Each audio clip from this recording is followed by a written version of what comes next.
क्या तुमने कभी ऐसा पल महसूस किया है जब जिंदगी थम सी जाती है? जब चारों ओर लोग तो बहुत होते हैं, मगर फिर भी दिल अकेला महसूस करता है?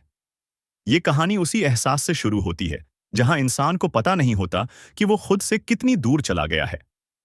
आगे जो होगा, वो शायद तुम्हें हिला दे, क्योंकि ये कहानी सिर्फ किसी एक इंसान की नहीं है। ये कहानी हम सबकी है। अगर तुमने कभी जिंदगी से सवाल किया है, कभी खुद को टूटा महसूस किया है, तो यकीन मानो, ये कहानी तुम्हारे लिए है। अगर दिल छू जाए, तो चैनल को सब्सक्राइब कर दो। कहानी शुरू होती है आरव से। आरव शहर के उस हिस्से में रहता था जहां रोशनी बहुत थी, लेकिन सुकून नहीं। हर सुबह वो भीड़ में निकल जाता, वही बसें, वही चेहरे, वही दौड़।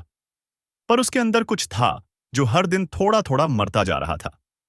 वो कभी सपना देखा करता था कि वो एक लेखक बनेगा, कहानियां लिखेगा, जो लोगों के दिलों में जिंदा रहेंगी। मगर अब वो सिर्फ एक दफ्तर में फाइलें पलटने वाला आदमी बन गया था। वो अपनी कुर्सी पर बैठा, खिड़की के पार आसमान को देखता और सोचता, क्या मैंने अपनी जिंदगी सही जिया? उस सवाल का जवाब उसके पास नहीं था। बस एक सन्नाटा था, जो हर शाम उसके साथ घर लौटता। एक दिन दफ्तर से लौटते वक्त उसने देखा, सड़क किनारे एक बूढ़ा आदमी टूटी साइकिल के पास बैठा था।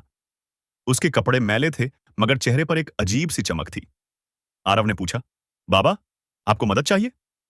बूढ़ा मुस्कुराया, नहीं बेटा, मदद तो मुझे नहीं चाहिए, पर शायद तुझे चाहिए। आरव थोड़ा चौंका, मुझे? किस चीज की? बूढ़ा बोला, जिंदगी से मिलने की। वो बात जैसे उसके दिल में उतर गई। आरव कुछ पल खड़ा रहा, फिर बोला, आपका मतलब? बूढ़ा बोला, बेटा, लोग जिंदा रहना तो सीख जाते हैं, पर जीना भूल जाते हैं। वो चला गया, पर आरव के मन में वो एक वाक्य जैसे गूंजने लगा। उस रात वो देर तक सो नहीं सका। अगली सुबह उसने वही किया जो सालों से नहीं किया था। वो अपने कमरे की पुरानी दराज खोलकर अपनी पुरानी डायरी निकाल लाया। सालों पहले लिखी अधूरी कहानी के पन्ने पीले पड़ चुके थे, मगर उनमें अब भी वो सपने सांस ले रहे थे, जो उसने कभी देखे थे। वो पेन उठाता है और लिखने लगता है। धीरे धीरे शब्द उसके अंदर जमा सारी थकान निकालने लगते हैं। दिन गुजरते गए और वो लिखता गया। वो अब भी दफ्तर जाता था, पर अब उसमें एक अलग सुकून था। हर रात जब वो लिखता, उसे लगता जैसे वो अपने अंदर के टूटे हिस्सों को जोड़ रहा हो।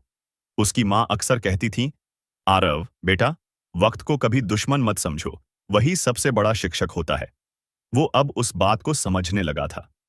एक दिन उसने अपनी कहानी एक ऑनलाइन प्लेटफॉर्म पर डाल दी।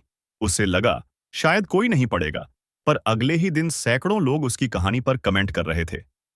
ये तो मेरी जिंदगी की कहानी है। भाई, तुमने वो लिखा जो मैं महसूस करता हूं। धन्यवाद। मैंने आज रोया भी और मुस्कुराया भी। आरव की आंखों से आंसू बह निकले। उसे महसूस हुआ कि जब तुम सच्चे दिल से कुछ कहते हो, तो वो किसी न किसी के दिल में जगह बना ही लेता है। अगर ये बात तुम्हारे दिल को छू जाए, तो चैनल को सब्सक्राइब कर दो। धीरे धीरे आरव मशहूर होने लगा, लेकिन उसके लिए अब शोहरत मायने नहीं रखती थी। वो हर उस इंसान तक पहुंचना चाहता था जो जिंदगी से हार चुका था, जो खुद को अकेला समझता था। उसकी हर कहानी एक आईना बन गई, जिसमें लोग खुद को देख सकते थे। एक दिन उसने उसी सड़क पर फिर उस बूढ़े आदमी को देखा। वो मुस्कुरा रहा था, जैसे जानता हो कि आरव ने वो रास्ता ढूंढ लिया है जो उसे मिलना था। आरव उसके पास गया और बोला, बाबा, आपने ठीक कहा था, मुझे मदद चाहिए थी और आपने दे दी। बूढ़ा बोला, नहीं बेटा, मैंने नहीं, तेरे शब्दों ने तुझे बचाया है। आरव ने उसके पैर छुए, और पहली बार उसने महसूस किया कि जिंदगी कितनी खूबसूरत है जब उसे सही नजर से देखा जाए। उस दिन से उसने ठान लिया कि वो लिखेगा, बोलेगा और लोगों के दिलों तक वो एहसास पहुंचाएगा जिसे लोग भूल गए हैं। वो अब कहानियां नहीं लिखता था, वो जिंदगी लिखता था। उसके शब्द मिट्टी जैसे सच्चे और बारिश जैसे ताजगी भरे थे। लोग उसकी आवाज में सुकून ढूंढने लगे, और हर कहानी के आखिर में वो कहता, अगर तुम्हें भी कभी लगा कि जिंदगी खत्म हो गई है, तो याद रखना, वक्त कभी खत्म नहीं होता, बस बदल जाता है। अगर ये कहानी तुम्हारे दिल को छू गई हो, तो चैनल को सब्सक्राइब कर दो। वो अब भी वही आरव था, लेकिन अब वो अपने वक्त का मालिक था। उसने सीख लिया था कि जिंदगी में सब कुछ खोकर भी बहुत कुछ पाया जा सकता है।